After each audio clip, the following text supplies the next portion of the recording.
Good afternoon, ma'am.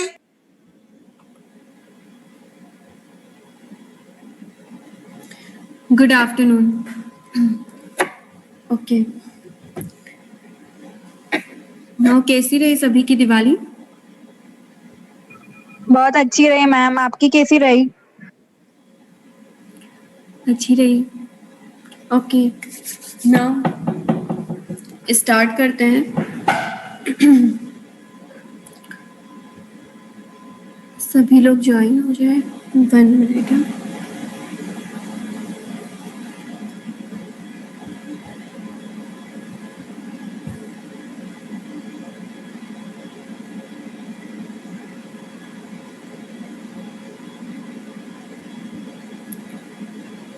Okay. Know start करते हैं. Operating system हम लोग पढ़ रहे थे, ठीक है. मैंने आप लोगों को गूगल क्लासरूम पर पीपीटीज वगैरह शेयर की हैं, तो आप लोग एक बार वहां जाकर चेक कर लेना, ठीक है.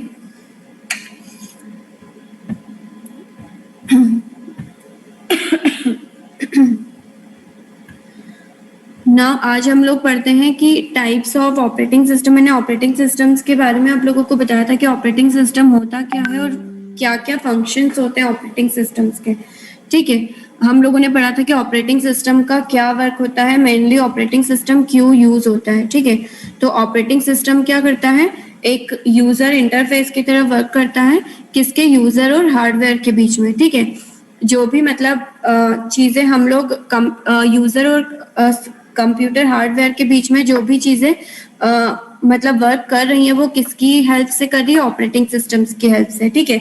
मैं अपने कंप्यूटर में माउस कनेक्ट करके माउस चला पा रही हूँ, मतलब जो भी उसका कर्सर है मैं इधर उधर मूव कर पा रही हूँ, तो वो किसकी हेल्प से, ऑपरेटिंग सिस्टम्स की मदद से. मैं कीबोर्ड के थ्रू कंप्यूटर में इनपुट एंटर कर पा रही हूँ, तो वो भी किसकी हेल्प से, ऑपरेटिंग सिस्टम्स के हेल्प से, ठीक है. तो ऑपरेटिंग सिस्टम क्या करता है कि यूजर इंटरफेस का एक वर्क करता है, मतलब बोल सकते हैं कि एक मीडिएटर होता है जो कि यूजर और हार्डवेयर के बीच एक इंटरमीडिएटर का वर्क करता है, ठीक है. मैंने इसके आप लोगों को फंक्शंस बताए थे कि फंक्शंस क्या क्या फंक्शंस होते हैं. तो मैंने आप लोगों को बताया था कि सिक्योरिटी के पर्पज से भी ऑपरेटिंग सिस्टम बहुत अच्छा होता है, कि हर चीज में हम यदि कुछ भी चीज देखते हैं तो सबसे पहले हम देखते हैं कि वो किस टाइप से सेफ रह सकता है. तो ऑपरेटिंग सिस्टम जो है वो हमें सिक्योरिटी भी प्रोवाइड कर रहा है, ठीक है. मेमोरी मैनेजमेंट भी प्रोवाइड कर रहा है, और भी ऐसे काफी सारी चीजें हैं जो कि हमें काफी सारे फंक्शंस जो है वो ऑपरेटिंग सिस्टम प्रोवाइड करता है, ठीक है. अब नेक्स्ट आता है टाइप्स ऑफ ऑपरेटिंग सिस्टम, ठीक है, कि कितने टाइप्स के ऑपरेटिंग सिस्टम होते हैं, ठीक है. तो कितने टाइप के ऑपरेटिंग सिस्टम होते हैं, आप लोगों ने ये कभी पहले पढ़ा होगा, ये नाम सुना है आप लोगों ने, multitasking, multi programming, batch processing. Yes ma'am. Yes ma'am. Yes ma'am. ठीक है. तो ये सब इसके टाइप्स होते हैं, जिसमें सबसे पहला ऑपरेटिंग सिस्टम का टाइप कौन सा होता है, बैच प्रोसेसिंग होता है, ठीक है. देखो फर्स्ट जनरेशन में जब कंप्यूटर आया था तब कोई ऑपरेटिंग सिस्टम यूज नहीं होता था, ठीक है. सेकेंड जनरेशन में सेकेंड जनरेशन में जैसे ही कुछ थोड़ा इम्प्रूवमेंट हुआ तो जो फर्स्ट ऑपरेटिंग सिस्टम था वो कौन सा था, बैच ऑपरेटिंग सिस्टम। ठीक है, सेकेंड जनरेशन में यूज होने वाला पहला operating system batch operating system था। ठीक है, इस टाइप के ऑपरेटिंग सिस्टम में क्या होता है कि जो यूजर होता है और जो कंप्यूटर होता है, ठीक है, यूजर और कंप्यूटर के बीच में कोई भी डायरेक्ट इंटरेक्शन नहीं होता है। ठीक है, मतलब कि कोई भी किसी भी टाइप का जो भी इनपुट डाटा जो रहता है वो कंप्यूटर में प्रोसेस करने के लिए यूजर को मतलब प्रोग्राम के फॉर्म में उसको रेडी करना होता है। प्रोग्राम मतलब कि मैंने आप लोगों को बोला था कि जॉब्स भी बोलते हैं। जॉब्स मतलब कि प्रोग्राम, मतलब कि जितने भी प्रोग्राम्स मतलब यूजर ने बनाए हैं, ठीक है, उनको एक पर्टिकुलर फॉर्म में मतलब रेडी करना होता था। ठीक है, मतलब कि ग्रुप्स में इसमें अपन प्रोग्राम भेजते थे। ठीक है, मतलब कि बैच प्रोसेसिंग, बैच का मतलब ही होता है कि प्रॉपर ग्रुप में भेजते थे। ठीक है, इसमें क्या होता है कि आज जैसे अगर हम कोई प्रोग्राम रन करवाते हैं, आप लोग फॉर एग्जांपल आप लोग सी वगैरह पढ़ते हैं। ठीक है, तो जैसे अपन रन टाइम पर भी वैल्यू एंटर करते हैं। ठीक है, या तो दो केस होते हैं, या तो आप डायरेक्टली पहले से ही वैल्यू उसमें मतलब डाल के रखते हैं, या सेकंड केस कि आप रन टाइम पर कोई वैल्यू देते हैं। ठीक है, तो ये जो बैच ऑपरेटिंग सिस्टम कैसा होता था कि इसमें जो भी आप प्रोग्राम बनाते थे ना, उसमें आपने प्रोग्राम्स पूरा बनाया, देन आपको उसमें पता होता था कि क्या क्या इनपुट लगेगा, तो वो इनपुट भी आप पहले से ही उसमें देख कर रखते थे। देन तब वो प्रोग्राम पूरा पैक होकर प्रोसेस होने के लिए जाता था। मतलब आप रन टाइम पर नहीं दे सकते थे, पहले से ही आपको सारी प्रोसेस करके उसमें देना होता था। ठीक है, तो ये वाला जो ऑपरेटिंग सिस्टम होता है वो बैच ऑपरेटिंग सिस्टम होता है, जिसमें यूजर को सारी चीजें पहले से ही प्रिपेयर करके रखनी पड़ती है। और सारे प्रोग्राम्स इसमें क्या होता है कि इसमें जो सेम लैंग्वेज के जो प्रोग्राम होते हैं, फॉर एग्जाम्पल कि आप में से 4 लोगों ने सी के प्रोग्राम बनाए, 4 लोगों ने .NET के बनाए, 4 लोगों ने जावा के बनाए। ठीक है, तो मैं क्या करूंगी, मैं सभी को मिक्स करके नहीं करूंगी। पहले अगर मैं टर्बो सी मैंने खोला है तो मैं क्या करूंगी, पहले मैं सी के जिन 4 लोगों ने सी के प्रोग्राम बनाए हैं, मैं उन 4 लोगों को बुलाऊंगी और टर्बो सी पर चारों के प्रोग्राम देख लूंगी। ठीक है, फिर अगर किसी 4 ने जावा लिया है तो जावा के लिए जो भी प्लेटफॉर्म यूज होता है वो प्लेटफॉर्म में ओपन करूंगी, देन उन 4 लोगों को बुला लूंगी। ठीक है, तो सेम बैच प्रोसेसिंग में क्या होता है कि जो भी सिमिलर टाइप्स के सिमिलर लैंग्वेज के जो भी प्रोग्राम्स बनते हैं, जो भी जॉब्स होती हैं, उनका एक एक बैच बनाते हैं। ठीक है, बैच में ऑलरेडी ही मतलब सब पहले से ही इनपुट वगैरह सारी चीजें देकर पैक कर देते हैं, और जो भी सेम लैंग्वेज के जो भी प्रोग्राम होते हैं वो एक एक बैच बनाकर भेजते जाते हैं। फॉर एग्जांपल सी के 4 प्रोग्राम है तो पहले मैं वो 4 प्रोग्राम सी के रन होने भेज दूंगी। ठीक है, देन वो हो जाएंगे, देन उसके बाद में .NET के जो 4 प्रोग्राम है वो मैं 4 प्रोग्राम रन होने भेज दूंगी। ठीक है, तो इस टाइप से जो सेकेंड जनरेशन में बैच ऑपरेटिंग सिस्टम आया था, तो बैच ऑपरेटिंग सिस्टम्स का जो वर्किंग होता था वो इस फॉर्म में होता था। ठीक है, किसमें जो भी सेम लैंग्वेज के जो भी प्रोग्राम होते थे वो पर्टिकुलर एक एक बैच में जाकर एग्जीक्यूट होते थे। ठीक है, इसका Yes, एक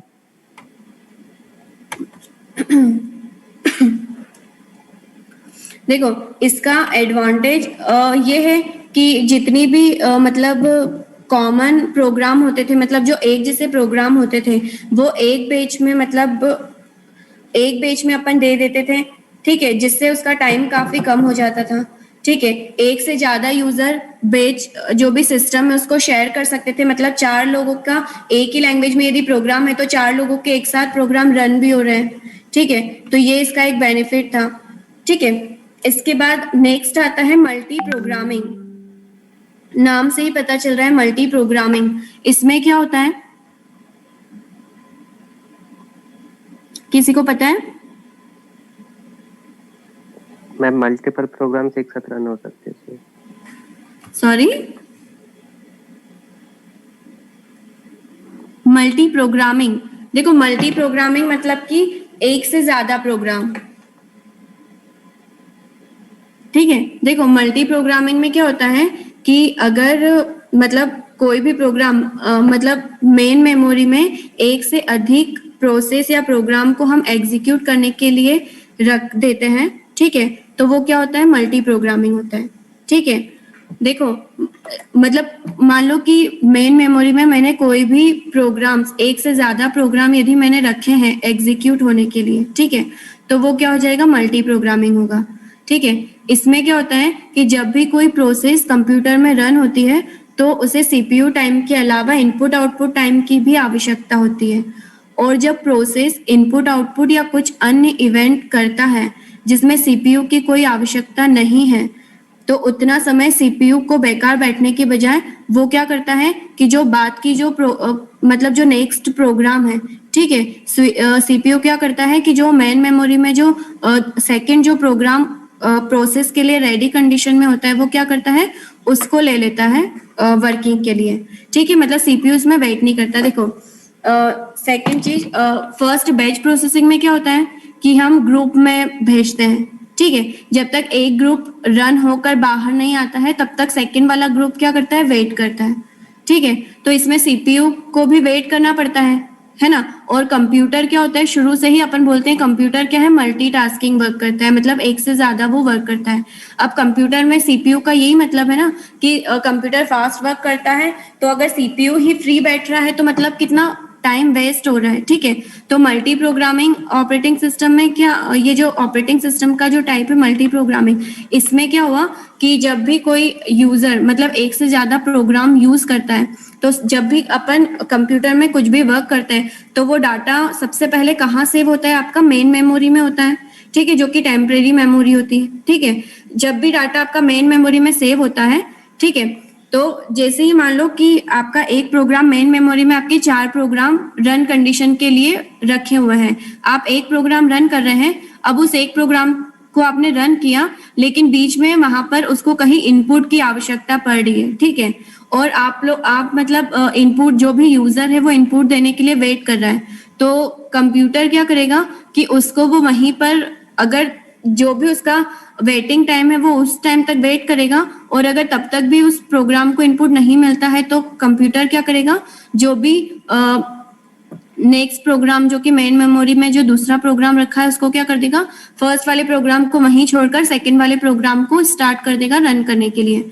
फिर जैसे ही यूजर वो प्रोग्राम में इनपुट देता है तो वो क्या करेगा, जो सेकंड प्रोग्राम है वो पहले उसे रन करेगा, देन फर्स्ट वाला प्रोग्राम जो कि इनपुट दे देते हैं फिर वो बाद में उसको रन करता है।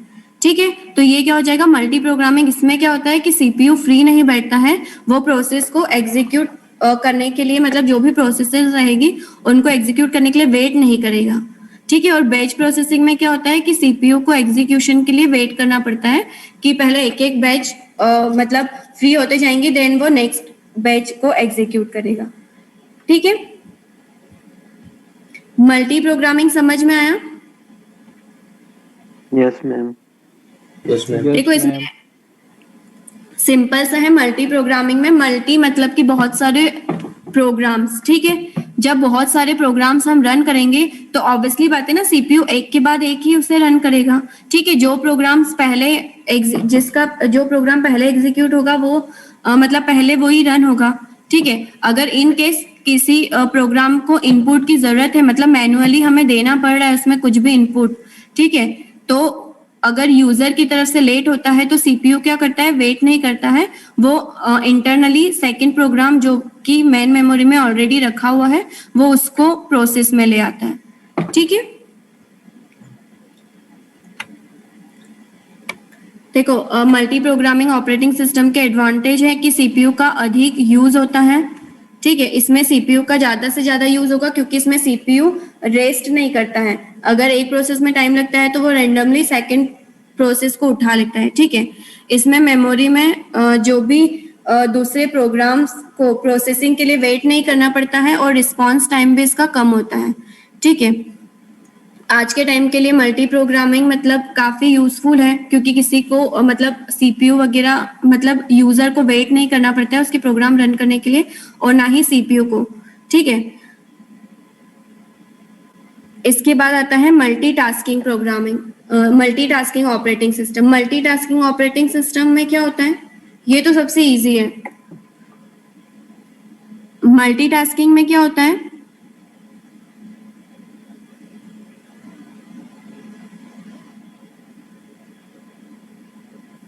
मैम वो एक से ज्यादा टास्क पे वर्क करता है।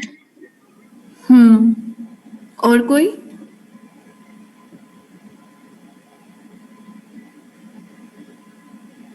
मैम एक टाइम पे एक से ज्यादा टास्क परफॉर्म करता है, जैसे कि मैं गेम भी खेल रहा हूँ, मैं गाने भी सुन रहा हूँ, दोनों साथ में हो रहे हैं।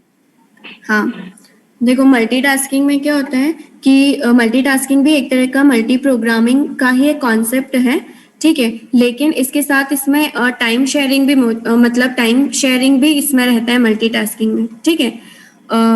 इस टाइप के ऑपरेटिंग सिस्टम्स में मतलब जो जितनी भी प्रोसेस होती है उसका एक फिक्स टाइम पीरियड के लिए एग्जीक्यूशन किया जाता है, ठीक है। जिसमें सीपीयू क्या होता है कि मुख्य मेमोरी में जो भी दूसरी प्रोसेसेस जो भी क्यू में होती है एग्जीक्यूशन में जो भी लगी होती है, ठीक है, वो एक के बाद एक करता है। देखो मतलब वही जैसे आप लोगों ने बताया अभी कि मैं गाने भी सुन रही हूँ, मैं प्रिंट आउट भी निकाल रही हूँ, वो सभी चीजें, ठीक है। मल्टी प्रोग्रामिंग में क्या होता है कि सीपीयू वेट नहीं करता है ना। अगर किसी को इनपुट के लिए चाहिए, अगर नहीं दिया तो वो रैंडमली सेकंड प्रोसेस उठा लेता है। लेकिन मल्टीटास्किंग में क्या होता है कि सीपीयू हर प्रोसेस के लिए टाइम डिसाइड कर देता है। इसमें अपन टाइम शेयर भी कर रहे हैं, ठीक है, कि जब तक वो प्रिंट निकल रहा है तब तक जो सेकंड प्रोसेस है वो वेट करेगी, ठीक है। मतलब इसमें मल्टीटास्किंग में सीपीयू जो है वो एक टाइम पीरियड, जो प्रोसेस का जो एक फिक्स टाइम पीरियड डिसाइड कर देता है कि इस प्रोसेस के लिए इतना टाइम है, देन इस प्रोसेस के लिए इतना टाइम रहेगा, ठीक है। सेम वही चीज मल्टीटास्किंग मतलब एक से ज्यादा टास्क को परफॉर्म करना, और सीपीयू जो है इसका एग्जीक्यूशन टाइम शेयरिंग के थ्रू करता है। हर प्रोसेस को वो एक पर्टिकुलर टाइम डिसाइड कर देता है कि इस प्रोसेस को इतना टाइम मिलेगा, देन इस प्रोसेस के लिए इतना टाइम रहेगा, ठीक है। मैम हाँ, इन दोनों में डिफरेंस क्या है, प्रोग्रामिंग और टास्किंग में? देखो सिर्फ सिंपल सा है, मैंने अभी आप लोगों को बताया ना कि सीपीयू जो है ना, मल्टी प्रोग्रामिंग में सीपीयू टाइम शेयरिंग नहीं करता है, और जो मल्टीटास्किंग है उसमें सीपीयू टाइम शेयरिंग का भी एक ऑप्शन रखता है। मतलब टाइम शेयरिंग भी रहता है सीपीयू में। जो भी प्रोसेसेस रहती है, जो भी प्रोग्राम्स होते हैं, उनको एक फिक्स टाइम डिसाइड कर देता है कि इतना पीरियड का टाइमिंग है जिसमें आप ये वाली प्रोसेस पूरी करेंगे, ठीक है। वो टाइमिंग खत्म होने के बाद सीपीयू दूसरी प्रोसेस उठाता है, ठीक है। और मल्टी प्रोग्रामिंग में क्या होता है कि सीपीयू वेट नहीं करता है, जो भी रैंडम मेन मेमोरी में जो भी रैंडम प्रोग्राम होता है वो उसे उठा लेता है, वो वेट नहीं करता है। और यहाँ पर मल्टीटास्किंग में सीपीयू एक पर्टिकुलर हर प्रोसेस को एक टाइम देता है, ठीक है, और उसमें टाइम नहीं देता है। ठीक है मैम, इनके एग्जाम्पल में क्या आएंगे ऑपरेटिंग सिस्टम जैसे? 2 मिनट में आप लोगों को ये शेयर कर देती हूँ। ओके।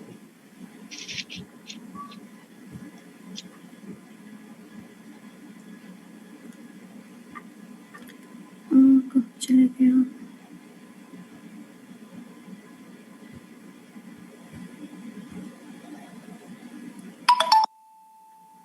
श्योर है सभी को? Yes ma'am. Yes ma'am. ये जो भी मैंने बोला ना, वो ये सब चीजें इसमें आप लोगों को मिल जाएगा, आप एक बार इसको पढ़ लो। और ये बैच प्रोसेसिंग जो मैंने अभी आप लोगों को बताया, देखो इनके डायग्राम भी मैं आप लोगों को बताती हूँ। कहाँ चला गया?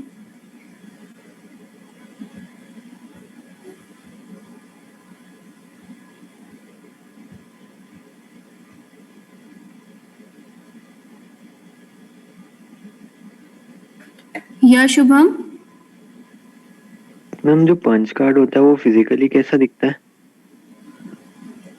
देखो पंच कार्ड है ना, मतलब पहले के टाइम में जो पंच कार्ड जो चलते थे ना, वो एक लकड़ी का टुकड़ा होता था जिसमें मतलब काफी सारे होल्स होते थे।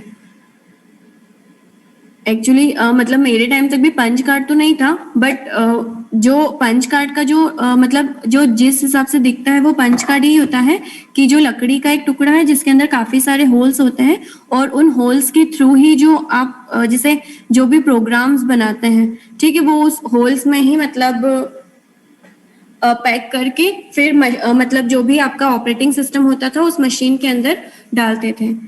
तो जो होल्स होते थे ना, वो आप लोगों ने देखा होगा, मैंने आप लोगों को पहले भी बताया था कि जो कंप्यूटर होता है वो बाइनरी लैंग्वेज जानता है 0 और 1 के फॉर्म में, ठीक है। तो जो होल्स रहते हैं वो 0 और 1 के फॉर्म में कुछ कैलकुलेशन चलता था उनका, ठीक है। अच्छा मैम, मतलब जो मैं आप लोगों को, रहता आप था। लोग चाहे तो एक बार गूगल पर जाकर पंच कार्ड, मतलब आप एक बार देखेंगे ना तो आप लोगों को एक बार दिख जाएगा, वहां पर उसका इमेज शो हो जाएगा। Okay ma'am, thank you ma'am. Excuse me ma'am, Mohit this side. या मोहित, मैम ये जो सब ऑपरेटिंग सिस्टम का टाइप्स है ये आप शेयर करेंगे ना गूगल क्लासरूम पे? ये मैंने आई थिंक शायद कर दी है। नो मैं अभी मैंने चेक किया, अभी तो मतलब ऐसा कुछ नोटिफिकेशन नहीं आया उस पे न्यू। अच्छा अभी नहीं है, बाकी मैंने पहले किए थे वो शायद आप लोगों को आ गए क्या? हाँ वो तो मैम आ गए हैं, इंट्रोडक्शन ऑफ ऑपरेटिंग सिस्टम ये सब तो मैम आ गए हैं। ओके ठीक है, तो ये भी मैं आप लोगों को शेयर कर दूंगी ना। Okay ma'am, thank you. और भी काफी सारे ऑपरेटिंग सिस्टम्स के टाइप्स हैं। एक ये बैच प्रोसेसिंग है, ठीक है। फिर ये टाइम शेयरिंग ऑपरेटिंग सिस्टम है। ये आई थिंक आप लोगों ने सबने प्रीवियस क्लासेस में पढ़ के रखे हैं। और ये functions of operating system and types of operating systems पूछते हैं। मतलब जैसे आप लोगों ने भी प्रीवियस क्लासेस में पढ़ा होगा, तो वहां पर फंक्शंस तो पूछते हैं ऑपरेटिंग सिस्टम्स के कि कौन कौन से फंक्शंस हैं जिसमें मेमोरी मैनेजमेंट वगैरह ये सारी चीजें, कि कैसे मेमोरी का मैनेजमेंट होता है, ये सब चीजें पूछते हैं। अभी इसमें एक्चुअली ज्यादा स्लाइड्स नहीं बनी है, तो जब ये प्रॉपर पूरी हो जाएगी तब मैं ये भी आप लोगों को शेयर कर दूंगी, ठीक है।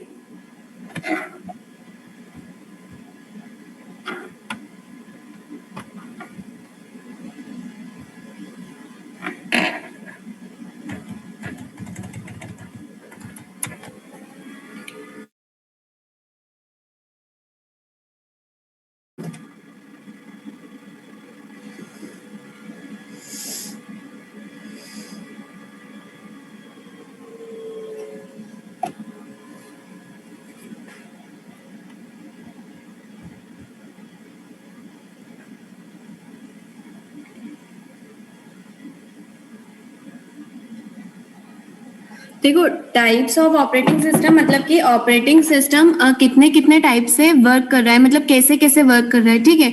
एक अभी जो ऑपरेटिंग सिस्टम अपन आज के टाइम में जो अपन ऑपरेटिंग सिस्टम यूज कर रहे हैं वो तो काफी अच्छा, काफी फैमिलियर और काफी अपडेटेड है। मतलब पहले के टाइम में, मतलब जैसे जैसे ऑपरेटिंग सिस्टम मतलब जैसे जैसे इम्प्रूवमेंट होता जा रहा था वैसे वैसे किस किस टाइप के ऑपरेटिंग सिस्टम आ रहे थे। सेकेंड जनरेशन से हमको ऑपरेटिंग सिस्टम मिला है, देन जो मिला था वो वाला ऑपरेटिंग सिस्टम कैसा होता था, देन आज का ऑपरेटिंग सिस्टम कैसा होता था, पहले जो होते थे उसमें हम कैसे कैसे यूज करते थे, ये सारी चीजें, ठीक है। एक मल्टी प्रोसेसिंग ऑपरेटिंग सिस्टम भी होता है, ठीक है। जैसे अभी मैंने आपको मल्टी प्रोग्रामिंग और मल्टी टास्किंग बताया ना, वैसे एक और क्या होता है, मल्टी प्रोसेसर होता है, ठीक है। प्रोसेसर समझते हो? Yes ma'am. Yes ma'am. क्या होता है प्रोसेसर? मैम सीपीयू हमारा। राइट, सीपीयू जो है वो प्रोसेसर है, ठीक है। अब देखो नाम से ही पता चल रहा है मल्टी प्रोसेसर, मतलब कि हो सकता है ऐसा कोई ऑपरेटिंग सिस्टम होगा जो कई सारे सीपीयू को कनेक्ट करके वर्क करता होगा, ठीक है। मतलब ऐसा कोई कंप्यूटर जिसमें एक से ज्यादा सीपीयू लगे होंगे, ठीक है। क्योंकि नाम से ही पता चल रहा है ना मल्टी प्रोसेसर, तो मतलब कि जिसमें बहुत सारे प्रोसेसर होंगे, ठीक है। तो मल्टी प्रोसेसर में यही होता है कि मतलब एक जो कंप्यूटर सिस्टम होता है जिसमें क्या एक से ज्यादा सीपीयू कनेक्टेड रहते हैं, और वो हर सीपीयू जो भी प्रोग्राम्स होता है वो क्या होता है कि हर सीपीयू पर मतलब डिवाइड हो जाता है, उसकी शेड्यूलिंग हो जाती है कि अगर बाय चांस मान लो कि 4 प्रोग्राम एक साथ आ रहे हैं या मतलब 4 जॉब्स आप एक साथ वर्क कर रहे हैं, तो कंप्यूटर क्या करता है, सीपीयू क्या करता है, खुद की जॉब्स को क्या करता है, डिवाइड कर देता है सभी प्रोसेसर्स में। तो जो भी उनका जो भी टाइमिंग रहता है वो क्या हुआ Aniket? Ma'am distributed operating system की बात कर रहे हैं? नहीं, डिस्ट्रीब्यूटेड ऑपरेटिंग सिस्टम की नहीं कर रही हूँ, मल्टी प्रोसेसर। अभी मैंने आप लोगों को बैच ऑपरेटिंग सिस्टम बताया, ठीक है, उसके बाद मल्टी प्रोग्रामिंग बताया और मल्टीटास्किंग। ठीक है, 3 ही बताया मैंने आप लोगों को अभी। नहीं, ये डिस्ट्रीब्यूटेड ऑपरेटिंग सिस्टम जैसा साउंड कर रहा है। वो प्रोसेसर एक से ज्यादा रहते हैं, वो डिवाइड कर देते हैं अपने टास्क को। नहीं, हाँ देखो उसमें क्या रहता है, डिस्ट्रीब्यूटेड ऑपरेटिंग सिस्टम में क्या होता है कि उसमें भी जो इंडिपेंडेंट सिस्टम्स होते हैं ना, जो ऑटोनॉमस कंप्यूटर्स होते हैं, वो एक दूसरे से कनेक्टेड रहते हैं। ठीक है, मतलब कि देखो उसमें क्या रहता है कि वो देखो डिस्ट्रीब्यूटेड ऑपरेटिंग सिस्टम क्या है, एक तरीके का नेटवर्क है। ठीक है, मतलब नेटवर्किंग सिस्टम हो गया कि मतलब वहां पर आपका सीपीयू मतलब आपके सामने नहीं भी होगा तो भी चलेगा, वो आपके उससे कनेक्टेड है। लेकिन जो मल्टी प्रोसेसिंग ऑपरेटिंग सिस्टम है उसमें क्या है कि वो मतलब आपके एक सिस्टम से 4 सीपीयू मतलब वहीं की वहीं कनेक्टेड रहेंगे। ठीक है, मैं आप लोगों को उसमें भी बताऊंगी, बट देखो सबसे पहले मैं आप लोगों को मल्टी प्रोसेसर बता रही थी। इसका मैं आप लोगों को एक डायग्राम बताती हूँ, आई थिंक शायद आपको उससे ज़्यादा अच्छे से समझ में आएगा। ठीक है, आप लोगों को डायग्राम से ही चीज़ें समझ में आएगी शायद।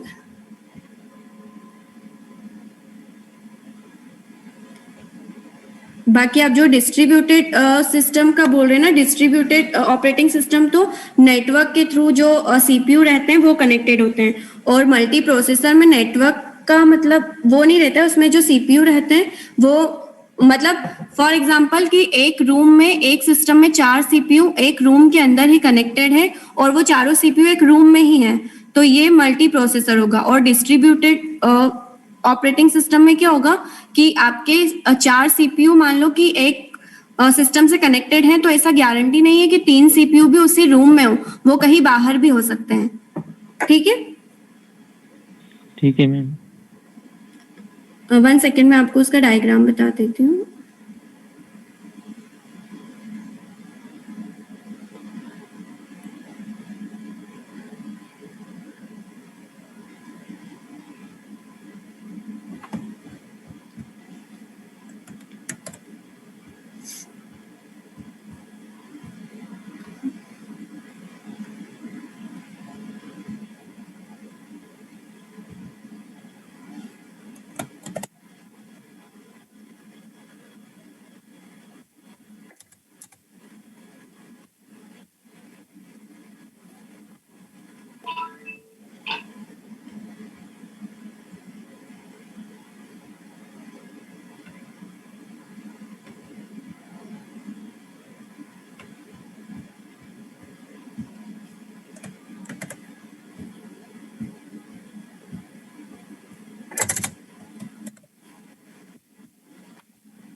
देखो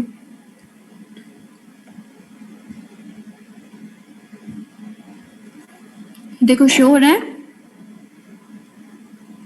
यस मैम। ये देखो ये जो डायग्राम मैंने आप लोगों को ये जो बता रही हूँ, ये क्या है, मल्टी प्रोसेसर का डायग्राम है। ठीक है, जिसमें क्या है कि एक कंप्यूटर सिस्टम है, मतलब एक मेन मेमोरी आपका एक ही है, देन उससे कितने भी सारे आप सीपीयू कनेक्ट करके रख सकते हैं। ठीक है, मतलब एक सिस्टम से आप कितने भी सारे सीपीयू को कनेक्ट कर सकते हैं, मतलब कई सारे प्रोसेसर एक ऑपरेटिंग सिस्टम में आप यूज कर सकते हैं। ठीक है, देन आप लोग जो डिस्ट्रीब्यूटेड सिस्टम का बोल रहे थे वो क्या है, ये इस टाइप से है। ठीक है, जिसमें काफी सारे कंप्यूटर एक सर्वर से कनेक्ट हैं। ठीक है, इसमें नेटवर्क के थ्रू कनेक्ट रहते हैं। ठीक है, और इसमें क्या रहेगा, काफी सारे प्रोसेसर जो है वो एक सिस्टम से कनेक्टेड रहेंगे। ठीक है, इसी टाइप से आप लोगों को मैं मल्टी टास्किंग का भी एक डायग्राम बताती हूँ, आप लोगों को शेयर करती हूँ।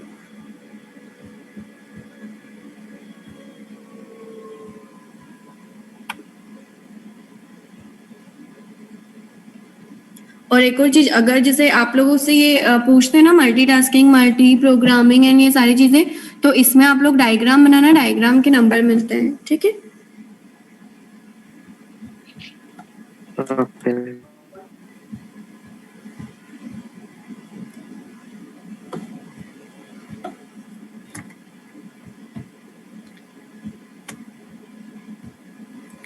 सभी लोग अटेंडेंस दे देना, जिन्होंने नहीं दिए वो।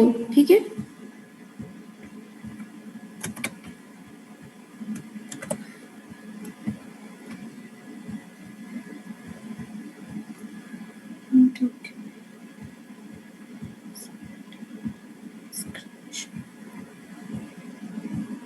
ये किसका डायग्राम है?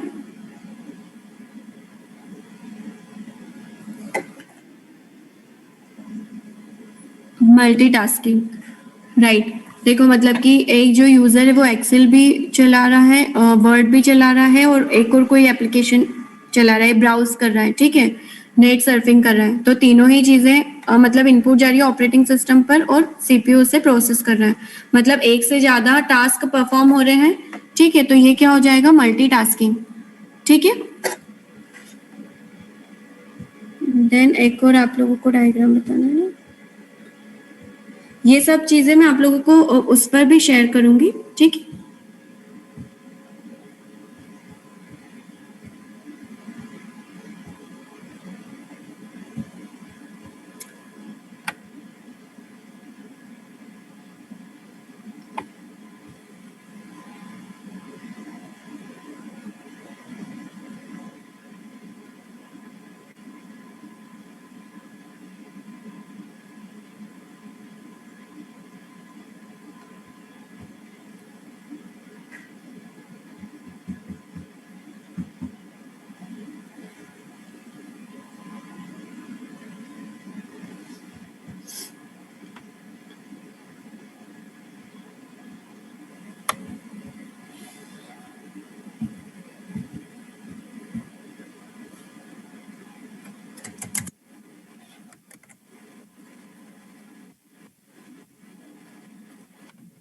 चलो इसका मैं आप लोगों को डायग्राम बताती हूँ, ठीक है। मल्टी प्रोग्रामिंग में भी कुछ नहीं रहता है, एक ऑपरेटिंग सिस्टम रहता है, आपका सीपीयू रहता है, और बीच में क्या रहती है?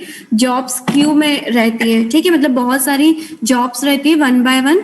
तो मतलब यही रहेगा कि एक जॉब प्रोसेस के लिए जाएगी सीपीयू में, देन फिर वो कंप्लीट होगी, फिर सेकंड जॉब जाएगी सीपीयू में, देन वो कंप्लीट होगी। वैसे वन बाय वन मतलब जो रहेगा, जैसे मैंने अभी आप लोगों को ये वाले डायग्राम बताया है, वैसा ही डायग्राम इसका भी रहेगा, बट इसमें जो जॉब्स रहेंगी वो क्यू में रहेंगी, ठीक है। इसका मैं डायग्राम आप लोगों को उसी में बता दूंगी, ठीक है, जो मैं आप लोगों को पीपीटी भेजूंगी। अभी एक्चुअली यहाँ मिल नहीं रहा है।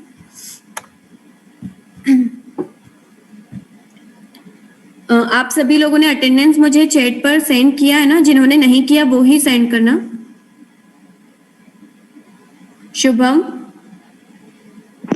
मैम वो हमको सिर्फ मैथ्स की रिकॉर्डिंग मिलती है, बाकी सब्जेक्ट्स की नहीं मिलती है। सॉरी मैम जो रिकॉर्डिंग रहती है क्लासेस की, तो मैम सिर्फ मैथ्स सब्जेक्ट जो है हमारा, मैथमेटिकल जो कंप्यूटर साइंस, सिर्फ उसी की मिलती है, बाकी और किसी भी सब्जेक्ट की नहीं मिलती है। तो क्योंकि आप क्लास कोऑर्डिनेटर हो तो इसलिए आपको बता रहा। मैथ्स की शायद इसलिए भी मिलती है क्योंकि उसमें आप लोगों का मतलब क्वेश्चंस वगैरह रहते हैं, इसलिए आप लोगों को मिलती है। बाकी सबके लिए आप लोगों को मटेरियल प्रोवाइड करवाते हैं ना? Yes ma'am. है ना? बाकी ऐसा बाकी दूसरे सेक्शंस में हमारे जो फ्रेंड है तो उन्हों को तो सारे सब्जेक्ट्स की मिल रही है। दूसरे सेक्शन में मतलब बी में और ए में भी है, दोनों में सारे सब्जेक्ट्स का रिकॉर्डिंग मिल रहा है। Yes ma'am. इस बारे में मैं एक बार पता कर लूंगी, बाकी इस बारे में मुझे कोई आइडिया नहीं है शुभम। Okay ma'am. है ना? ओके।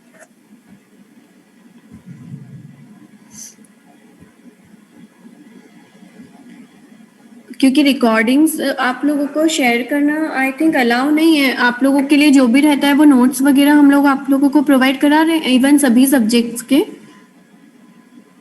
नो मैम, रिकॉर्डिंग्स का भी था शायद।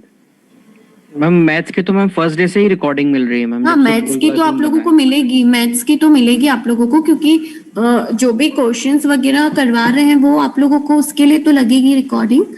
बाकी जैसे जो आपके लोगों के थ्योरी सब्जेक्ट्स हैं उसके लिए मुझे नहीं लगता कि आप लोगों को रिकॉर्डिंग लगेगी उसके लिए, क्योंकि आप लोगों को मटेरियल प्रोवाइड करवा रहे हैं कॉलेज,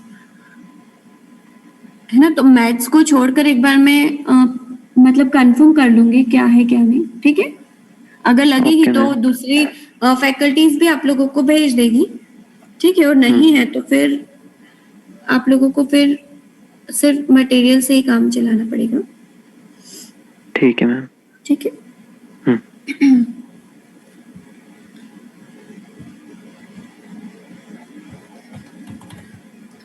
आप में से ऐसा कौन है जिसने अभी तक गूगल क्लासरूम पर मतलब लॉगिन किया ही नहीं, ज्वाइन नहीं किया अभी तक? क्योंकि वहाँ लिस्ट में तो मुझे काफी कम स्टूडेंट्स दिख रहे हैं। बाकी के लोग?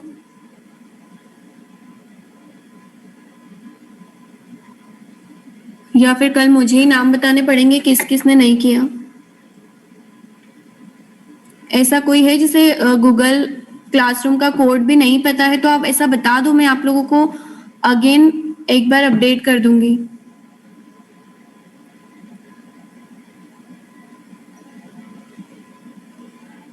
मतलब सभी ने कर लिया है? ठीक है। Yes ma'am. ओके।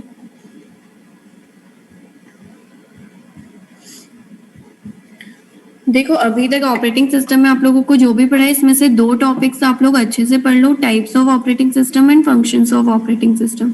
ठीक है, इसमें क्वेश्चन आता ही आता है। ठीक है, या तो फंक्शंस पूछते हैं या उसके टाइप्स पूछते हैं। अब टाइप्स में भी सब नहीं पूछे ये जरूरी नहीं है, हो सकता है वो मतलब इसमें क्वेश्चंस किससे बनते हैं, डिफरेंस पूछते हैं, मल्टीटास्किंग एंड मल्टी प्रोग्रामिंग में डिफरेंस बताओ।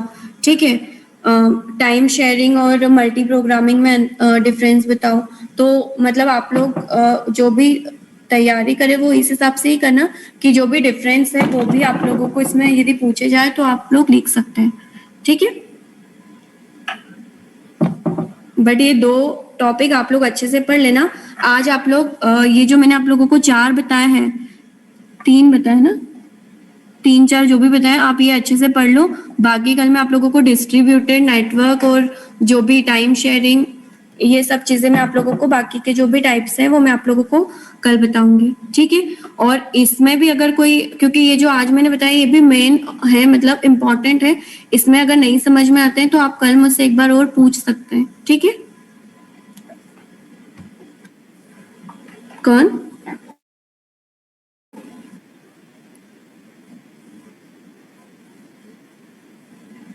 आज का ट्राई करूंगी मैं कर दूं। ठीक है, कर दूंगी, वैसे कर दूंगी।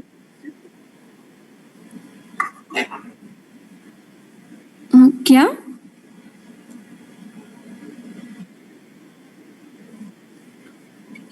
नहीं, वो मैंने आप लोगों को भेज दिया, इवन एक एक्स्ट्रा ही किया है मैंने उसमें ओवरव्यू दिया है। मतलब मैंने आपको कल 3 स्लाइड मतलब दी थी ने, जब भी आप लोगों को लास्ट मैंने आप लोगों को मेल किया है 3 स्लाइड, 3 पीपीटीज मैंने आप लोगों को मेल किए हैं। मैम बट उसमें है ना, तो एक बार आप वो देखो। पीपीटी है क्या साक्षी? मैम, उसमें सिर्फ एक ही पीपीटी है और नहीं है, सिर्फ एक ही है। एक ही ओवरव्यू वाली? यस मैम, वही बस है। यार मैंने आप लोगों को स्ट्रक्चर ऑफ ऑपरेटिंग सिस्टम भी मेल कर चुकी हूँ, मैं आप लोगों को नहीं मिला क्या?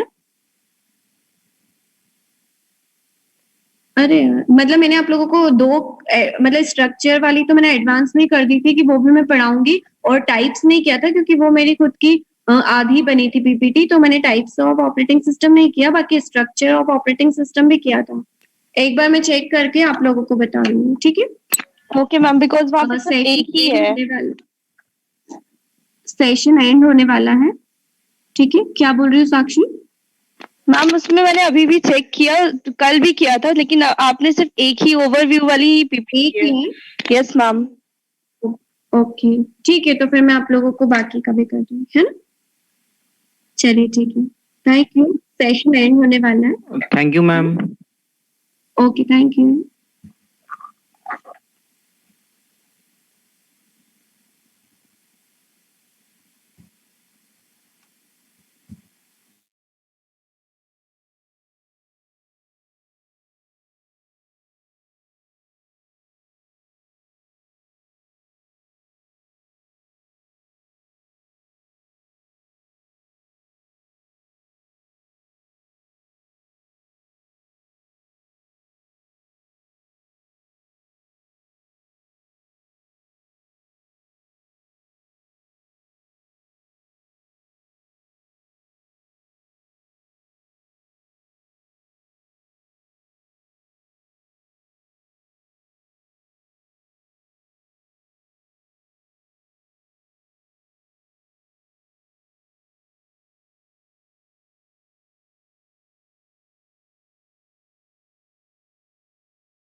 you